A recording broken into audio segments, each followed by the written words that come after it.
시간이 되었습니다. 다 같이 사도신경으로 신앙 고백하시며 2023년 3월 31일 금요일 새벽 기도에 함께 시작하겠습니다.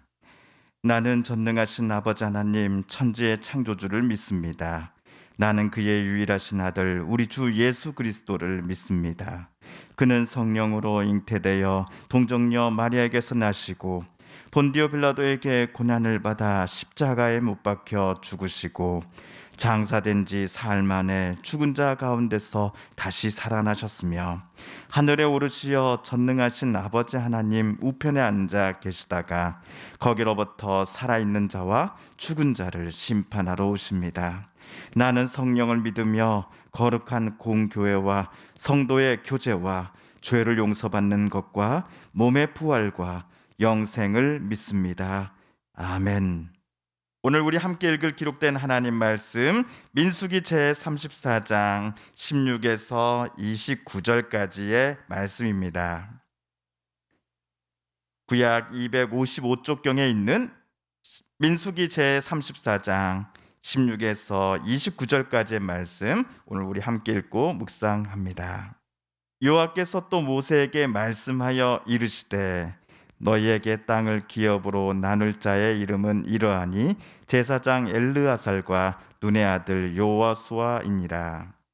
너희는 또 기업의 땅을 나누기 위하여 각 지파에 한 주의관씩 택하라. 그 사람의 이름은 이러하니 유다 지파에서는 여분네의 아들 갈렙이요 시므온 지파에서는 암미웃의 아들 스무엘이요 베냐민 지파에서는 기슬론의 아들 엘리다시요 단 자손 지파에서는 지휘관 요굴리의 아들 붓기요 요셉 자손 중 므낫세 자손 지파에서는 지휘관 에봇의 아들 한니엘이요 에브라임 자손 지파에서는 지휘관 십단의 아들 그무엘이요 스불론 자손 지파에서는 지휘관 바르낙의 아들 엘리사반이요 이사갈 자손 지파에서는 지휘관 아산의 아들 발디엘이요 아셀 지파에서는 지휘관 슬로미의 아들 아히후시요 납달리 자손 지파에서는 지휘관 암미웃의 아들 브다헬이니라 하셨니라. 이들이 여호와께서 명령하사 가나안 땅에서 이스라엘 자손에게 기업을 받게 하신 자들이니라. 아멘. 어제 우리는 민수기 34장 1에서 15절까지를 함께 읽었습니다. 이스라엘 백성들이 앞으로 가나안 땅 정착 생활을 할 것입니다. 이때 그들이 차지할 땅의 영토의 영역이 동서남북으로 어떻게 되는지에 관해 하나님은 어제 모세에게 말씀해 주셨습니다. 이스라엘 총 12지파 중 9 그리고 므낫세 반 지파가 강 건너 서쪽 편의 땅을 차지할 것입니다. 지파 둘하고 므낫세 나머지 절반 지파는 요단강 동쪽 편의 땅을 이미 차지하였기 때문입니다. 하나님은 앞으로 강 서쪽 편 땅을 이스라엘 지파들이 분배 받을 때에 어떤 방법을 사용해야 한다라고 어제 모세에게 지시하셨습니까? 제비뽑기를 통해 각 지파들은 서쪽 편 땅을 분배받을 것입니다. 어떤 특정 지파가 나머지 다른 지파보다 인원수라든지 아니면 힘이라든지 가진 영향력이 월등히 크고 많다고 하여서 일방적으로 야, 저 땅이 좋아 보이네. 그러면 저것은 당연히 우리 지파의 것이 되겠지요? 이의 없으시지요? 라고 말할 수 없다라는 것입니다. 그런데 어떤 사람들은 이 제비뽑기라는 방법을 못마땅하게 생각했을 것입니다. 각 지파가 처한 현실을 반영해서 이스라엘의 대표 지도자들이 땅을 꼭 필요한 지파에게 분배해 주는 것이 아니라 이 속된 말로 완전히 야 이거 운빨 아니야? 이거 우연이잖아. 이런 것으로 땅 배정 과정이 진행된다고 하면서 그들은 이제 불평 불만을 가질 법하기 때문입니다. 하나님께서 이러한 불평 또는 불만 이런 문제 제기가 이스라엘 백성들 사이에 분명 있을 것임을 모르시지는 않으셨을 겁니다. 그럼에도 하나님께서 굳이 앞으로 있을 땅 분배 시에 제비뽑기라는 방법을 사용하라라고 지시하신 이유가 분명 있지 않았을까요? 상상해 보건대 제비뽑기는 앞에서 우리가 예로 제시한 힘센 지파 아니면 강한 지파가 일방적으로 좋은 땅, 넓은 땅을 차지하는 것을 막을 수 있는 유일한 방법이 아니었을까 싶습니다. 각 지파의 대표자들이 나와서 제비를 뽑아 자기네 땅을 분배받는 과정 속에서 하나님께서 간섭하실 것이기 때문에 여러 사람의 우려에도 불구하고 하나님은 굳이 제비뽑기라는 방법을 지시하신 게 아닌가 싶습니다. 자, 그렇다면 각 지파가 분배받아서 터를 잡고 살아가야 하는 땅의 주소가 적힌 제비를 누가 나와서 뽑기로 예정되었습니까? 오늘 17절을 보시면요.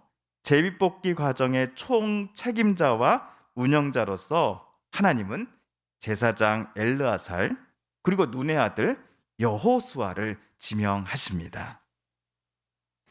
엘르아살은 이스라엘 제1대 제사장인 아론의 아들이고요. 또 여호수아는 모세를 이어 이스라엘 공동체를 이끌어갈 정치 지도자입니다. 이 두 사람이 앞으로 있을 제비뽑기 과정을 공평하게 진행하는 총 책임자의 자리에 임명받았습니다.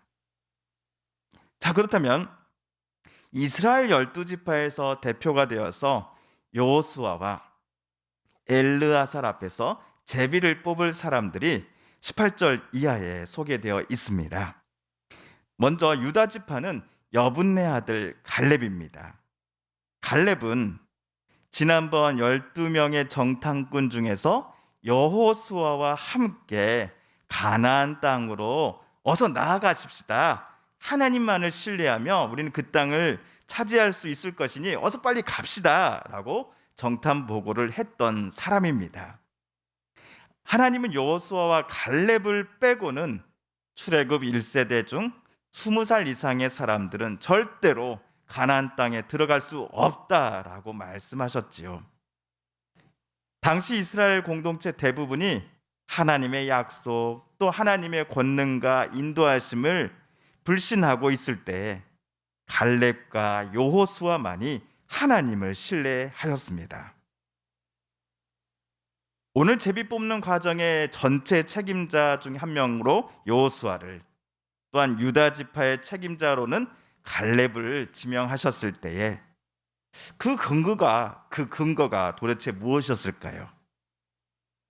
애굽에서 탈출하여 지난 40년간 광야를 떠돌 때에 하나님의 약속을 불신하지 않고 하나님의 인도하심을 신뢰하였던 사람들인가?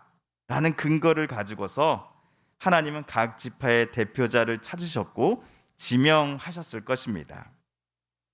이런 대표자 선택 조건에 우리가 성경에서 보았던 갈렙과 여호수아는 합당한 사람이 맞지요. 그렇다면 같은 기준으로 나머지 11지파의 대표자들도 하나님께서 찾으시고 그들을 선택하셨을 것입니다. 제가 12지파의 이름과 하나님이 지명하신 각 지파의 대표자들의 이름을 한번 표로 한번 만들어 보았습니다. 12지파 중 여호수아와 갈렙의 이름은 성경에서 많이 나오기 때문에 우리에게는 너무나 친숙한 이름입니다. 그러나 나머지 10명의 이름은 저와 여러분 모두에게 낯선 게 사실이지요. 창세기부터 민수기까지를 읽는 동안 이 갈렙을 여호수아 이름을 빼고 나머지 이름들은 어쩌면 오늘 우리는 처음 보았을지도 모르겠습니다.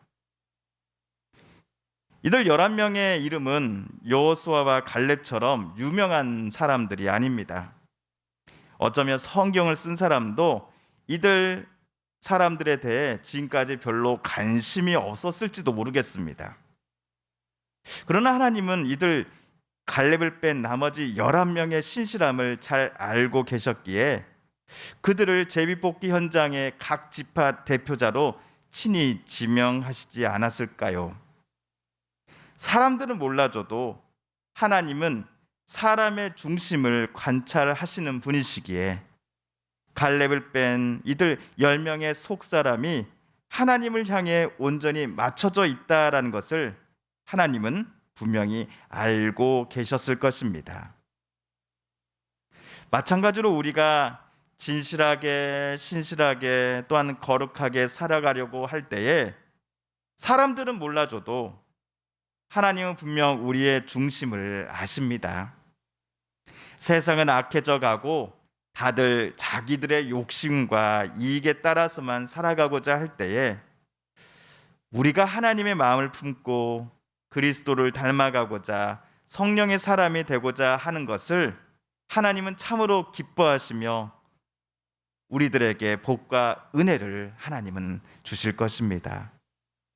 그러므로 누구도 인정해 주지 않는 작은 일이라 할지라도 우리에게 맡겨진 일을 최선을 다해 정직하고도 또한 진실하게 하나님의 뜻으로 또한 감당해 나가겠습니다라고 이 아침 우리 모두 함께 다짐해 보고 싶습니다.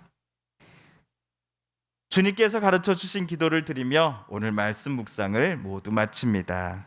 하늘에 계신 우리 아버지, 아버지의 이름을 거룩하게 하시며 아버지의 나라가 오게 하시며 아버지의 뜻이 하늘에서와 같이 땅에서도 이루어지게 하소서. 오늘 우리에게 일용할 양식을 주시고 우리가 우리에게 잘못한 사람을 용서하여 준 것 같이 우리 죄를 용서하여 주시고 우리를 시험에 빠지지 않게 하시고 악에서 구하소서. 나라와 권능과 영광이 영원히 아버지의 것입니다. 아멘. 사랑하는 성도 여러분, 성삼위 하나님께서 오늘 말씀을 읽고 묵상하는 저와 여러분의 마음 열어주시고 또한 말씀 속에 새겨진 하나님의 음성과 뜻을 깨닫게 해주셨으니 오늘 이 시간 우리가 깨닫고 다짐한 바대로 그렇게 살아가게 해달라고 이 시간 하나님 앞에 함께 기도드리기를 원합니다.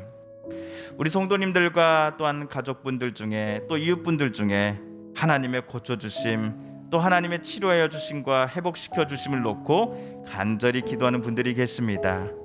하나님 고쳐주소서, 하나님 치료하여 주소서, 하나님 회복시켜 주소서. 마지막으로 우리가 가지고 나온 간절한 기도 제목 하나님께 아뢰며 하나님의 은혜의 보좌 앞으로 더 가까이 우리 나아가겠습니다. 함께 개인기도 시간 갖습니다.